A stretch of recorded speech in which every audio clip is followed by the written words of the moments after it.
Time now for Top Story then, and after facing a deadline by fellow West African leader, Mali's interim president, Diakunda Traore, is finalising plans to form a unity government. Now, Traore had been under enormous pressure to do so in order to deal with the occupation of the country's north by hardline Islamists.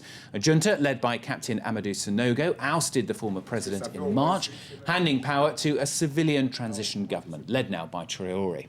Once one of the region's stable democracies, Mali has crumbled into despair in recent months as a Tuareg rebellion sparked a coup which allowed jihadists to seize more than half of its territory. Joining us now here on set, our international affairs editor Annette Young. So Annette, after coming under pressure from ECOWAS, this is the body of course representing West African countries, what's Traore actually done to form a unity government? Well, Stuart, what I want to stress here first of all is just how a country which was once seen as the picture of relative stability in an area not known for political stability has been thrown into absolute chaos. And at this point, I just want to see if we can get a map coming up which will show how in the north those Al-Qaeda-linked Islamists are growing stronger by the minute.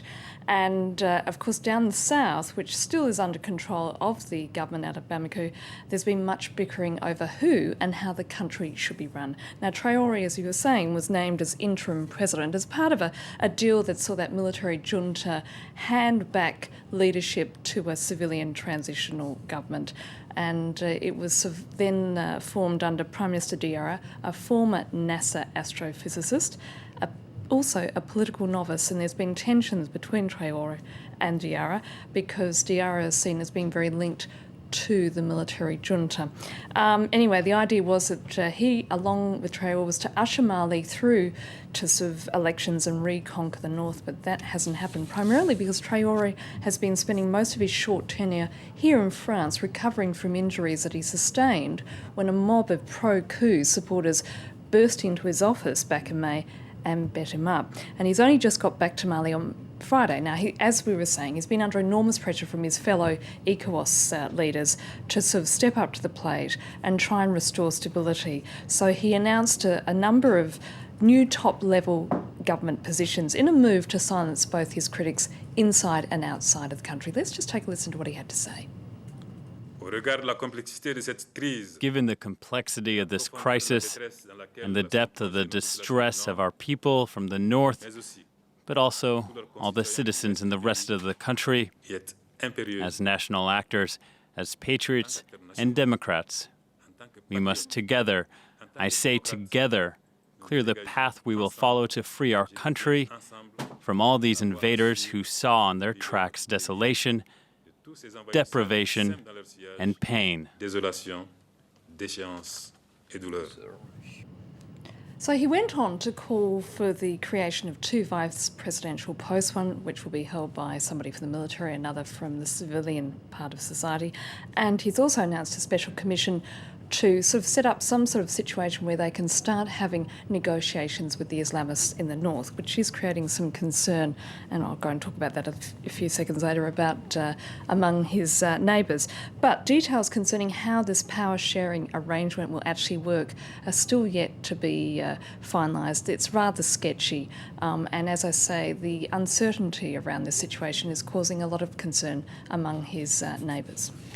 Let's think of just for a few seconds about actual life in the north. I mean, first of all, the area is taken over by Tuareg rebels. Now Al-Qaeda-linked Islamists have taken over. I mean, what is it like for people there? We were starting to get a bit of an idea, Stuart, because there's a horrific story that's just sort of hit the wires in the last 24 hours or so about an unmarried couple who they had, I think, about 4 children who were stoned to death by radical Islamists in the north for the only reason that they were not officially married.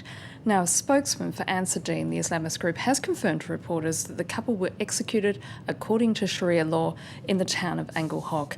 And witnesses say the couple were buried up to their neck and then pelted with stones until they died. A horrific death. Now, the Islamists are seeking to impose Sharia law. Estimated 300,000 people have fled the region. It's causing all sorts of problems, including food shortages. Let's just take a listen to what one of the aid workers had to say about that. So the general situation in Mali is very serious at the moment. There was already a food crisis affecting about 4.6 million people, and due to the violence in the north, there's been a lot of displacement throughout the country. There's currently over 150,000 people displaced throughout the country. Many of those are children. So as you can see there, is creating all sorts of problems, Stuart. So, I mean, there has been talk as well, hasn't there, of the military coming in to push the Islamists out. Is there any chance of that happening? Well, certainly it looks like there are moves afoot, and Ivory Coast President Alassane Ouattara has saying that ECOWAS is preparing to submit a new request to the UN Security Council to allow a 3,000 troop intervention in Mali. What they would first do is secure the capital, Bamako, and then start moving northwards.